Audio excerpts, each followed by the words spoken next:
We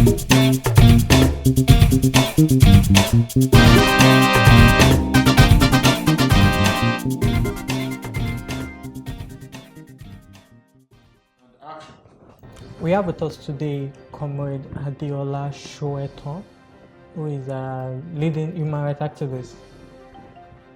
So, sir, we'd like to know, from 1999, we've been having mainstream parties, the APC and PDP, which in any form has been serving as the major party and the major opposition party.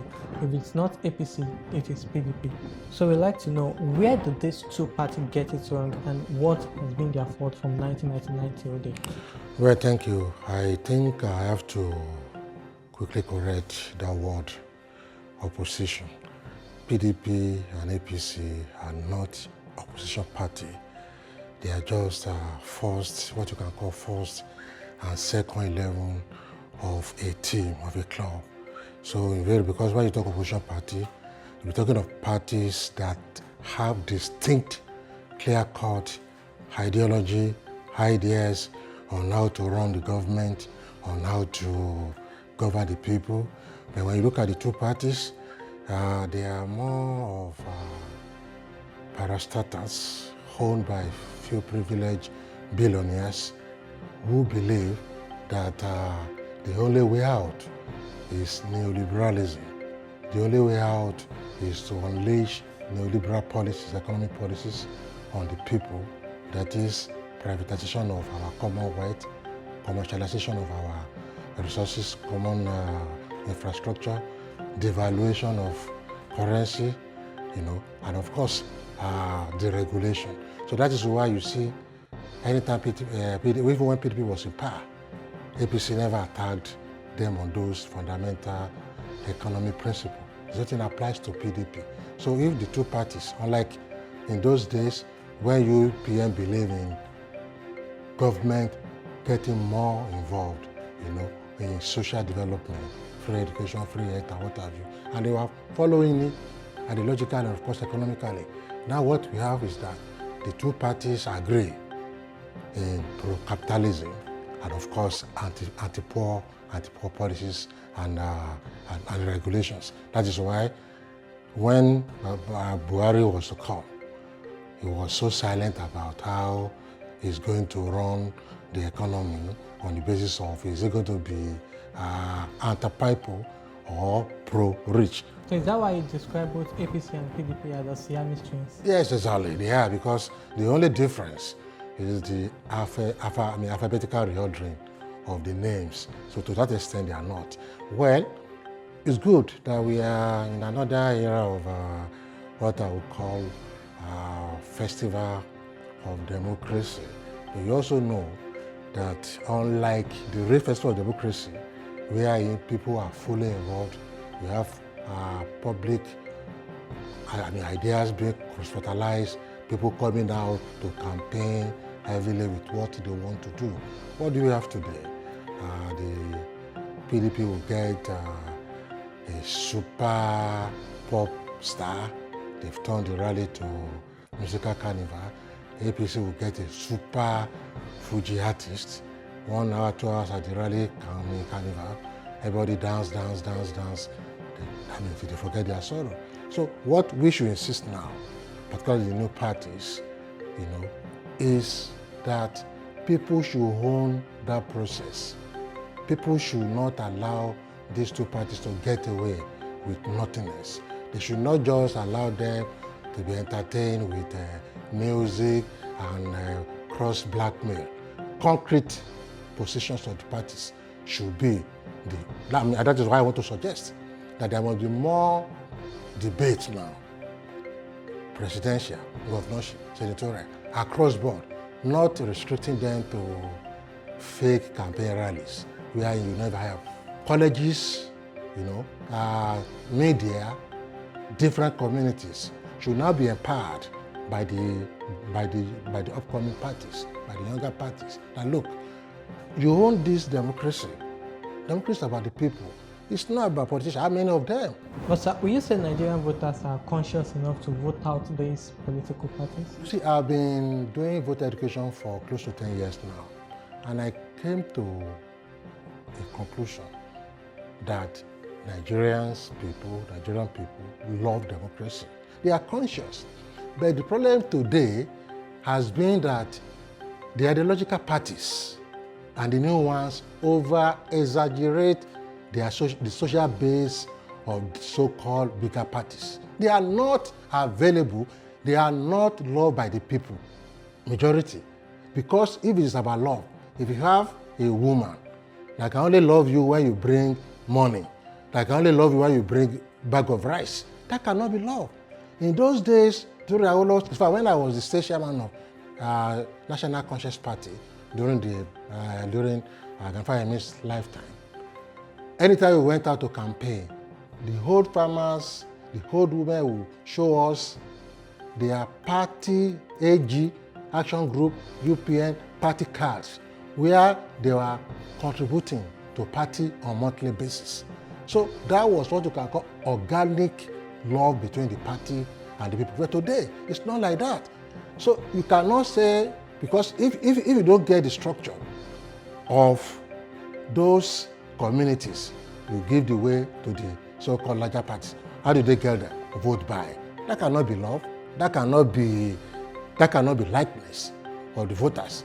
And that was why their economic policy, privatization, deregulation, and unleashing liberalism, is to make people become poorer so that they can be easy commodity of purchase at lower price. So the new parties should now know that democracy is not a tea party. You need to go into the communities, campaign on alternative programs and ideas. It's not going to be easy. It's not going to be easy. And you can see even what other young guys have been doing around. It's not going to be easy, and they should not limit it to media campaigns alone. The way the Nigerian political atmosphere is today, it is very hard for new parties to break it. How do you think this new party, because emerging parties can achieve this, making them know that it is beyond APC and PDP? We have AAC somewhere, we have Power Party somewhere, we have Accord Party somewhere. How will this party, Socialist Party of Nigeria, how will this party make people know that it is beyond APC and PDP? The first thing they have to know, if they are serious, is to know that the so-called bigger parties and of course politicians are not special breed of Nigerians. Most of them are very corrupt, and an average voter knows that. He will tell you, when you are campaigning, they will say, we know Ghani will not steal. Even when we campaign on the socialist platform now, Socialist Party of Nigeria, anywhere we go, socialists, we know you are not going to give us money, but we don't win. And that's a problem. The problem of bandwagon, voters bandwagon disease is there. Because I've been voting for those I feel they can do better for me.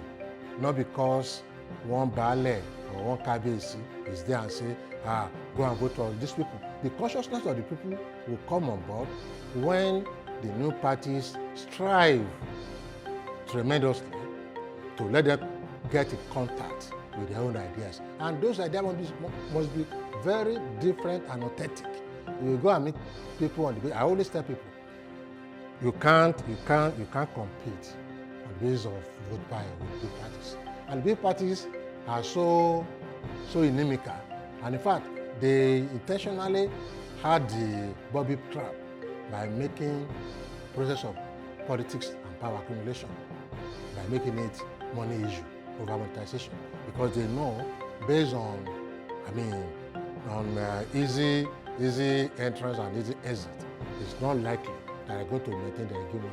I'm saying today that they don't have that social base that you ascribe to them.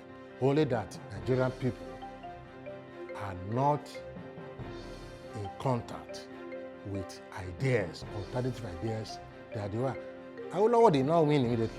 And it's not going to be akara. It's not going to be a fried bean thing. No. It's going to be it's going to be a continuous conscientization of the people. I always tell my guys, my friends, that even on many platforms, I say, well, people are poor, people are ignorant, people are not educated. Well, you may be right, but what of you, the so-called elite? Are you not the ones that will vote for these people? Are you not the ones that are not defending them? You know, one party of rogues versus party of rogues. Are you not the? Are you educated people? You illiterate? You elite? You petit bourgeois? Are you not the people now? Are the villagers of platform? The villagers, all the villagers need is those who they see and those who they feel that they are coming to them to give them ideas. Is when Adeola will not go to the villages and start distributing money. All this is started to high extent now because politics has become the highest paying profit industry. That is the issue. When politics, that was why Socialist Party campaign on elected people get a salary of average skilled workers. That's excellent. Just last week, one of the candidates, Soetan, said he's staying with the community. That's not going to live where he's staying. Those are the issues that you have to be put to people. But apart from being part of you, if I'm your councillor now or your honorable staying at Abule Egba and you elect me the next 2 years, I go and buy a house in Victoria Garden, you know, or go and buy a house in VI or Lekki. Definitely, I have detached. So people should appreciate, and this is where the upcoming parties and the parties that are serious should know that the work is not going to be like you just fry akara, you fry eating it. You are going to be a revolutionary party, a party speaking different language, singing different songs. You should know it's not going to be an easy thing. But I'm saying that with consistency and persistency of ideas, people are there to receive that. It can be now, it can be later. But because people want good things. Take just 10 Nigerians, put them somewhere, and ask them of opinion about PDP and APC. Ask them opinion about their leaders. You'll be surprised that they know what you two know. That many of them, most of them are bandits, are very corrupt, that they only rely on money to vote, to be voted for. It's as simple as ABC. People know all these things, so it's not a new thing. The parties should know that to take power from parastatals or billionaires, then it needs people's mandate. People's mandate can only be gotten when people are conscientized enough to know that they are different, both in ideology, in principle, and of course, in programs to approach to the people. Talking about the people now, we saw what happened during the Lagos APC primaries between Ambode and Sanwo-Olu. We saw the masses coming out to fight for these people, for Sanwo-Olu or Ambode. It is the same people that you are saying they need ideas, and it is the same people that are still going out defending these people. What does this portend for 2019 elections? It's part of monetization. It's part of monetization. I always tell people, any rally you get to, and you see 50% branded in t-shirts, it's not a rally. All those protests you are seeing, we have people who I call rally entrepreneurs, protest entrepreneurs. All those protests you are seeing are big businesses for party stalwarts and of course for some of these dissolution human rights activists. So because what they do is that look, people are poor, people are looking for money. Then they come and collect money to say, okay, let's go and protest, let's go and do this, and let's go and fight here. June 12 protest, when it came, did you see us in branded t-shirts? You won't. When we are fighting at the student movement level, you can't see us, all of us in branded t-shirt and cap and what have you. So mass, except where you have NSC, trying to, distinct, of the labor leaders and rank and file. But where you have thousands of people, double driver, market women, farmers, even area boys, positions, branded, and you have all those cars bringing them to protest. That cannot be a rally. That is just a market. That's a political market. You have some people come to make 5,000, 2,000, 1,000. You can see after each rally, you are in the media, you can see wahala of paying the balance, because you always see the wahala that the merchant, the rally at the president want to escape. You don't want to pay the balance of those he brought to the rally or protest field. So all those things will prevail some, because one, don't forget how many Nigerians really forget this their exaggerated figure. How many Nigerians really are members of those political parties? They are not. They are less than 20% of the whole political parties in Nigeria. So the voters are there. That is why they always look at them, because at the end of the day, voters should be term wise. The point, everybody say, they are fighting for this. No. When you look at it really, it's always the theme of confused or commercialized elites that are following these two parastatals. It's not about anything. I'm telling you this. I've worked with voters, I've campaigned on different platforms, for people, for voters to vote for whoever they want on the basis of consciousness. And they will tell you that when they bring their ballot papers, where schools don't reach, where health centers don't reach, when they bring their ballot boxes, they're always surprised, and they come with money to buy their vote. That is the essence. It's not going to continue like that, because people have known that the business of politics has been done by PDP and APC is the business of criminals. And people don't want criminals to continue to govern in Nigeria. So on a final note, do you believe that 2019 election will not be rigged and the people's votes will surely count?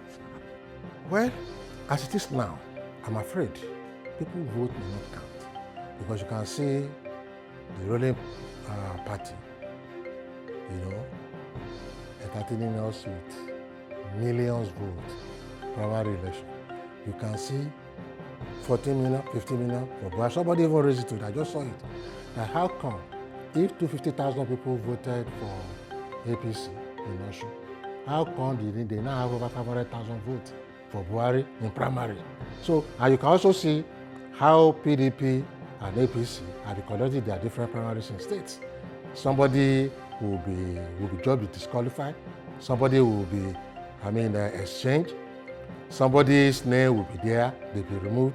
And if parties cannot conduct fair, free, and peaceful elections, particularly the so-called big one, then there's a fear for when they come to general elections. Because what that means is that their style, when they are conducting the primary, is going to be the style when they come to general election. But however, my advice is also to the people that no matter the nonsense they are bringing, you have the ultimate power.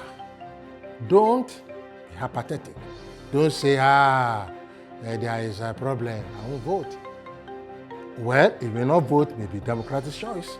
It's always good that don't vote on the basis of a bandwagon effect. These people will win. That's why I vote for them. It's silly. It's silly. Because I don't think you need to take that option. Ask questions. Students should ask questions. You should not be bamboozled with these sweet talks at the rally. Ask questions on education. What are you going to do? On net, what are you going to do? On the state of economy, what are you going to do concretely? And start asking questions and let them answer. Not on the basis of taking you to rallies, dance, pop artists, dance Fuji, and of course take 1,000 and go home. If you continue to do it, freedom is never free. Slaves that fall in love with their chains and start fighting over the comparative advantage of their slave master can never see freedom. If they want to see freedom, they must have a second thought that slavery is bad. And this is what our political disposition is pushing people to do now. And I think people should take note from that. Thank you very much, Comrade Adeola Soetan. We are happy to have you in our studio. Thank you very much, sir.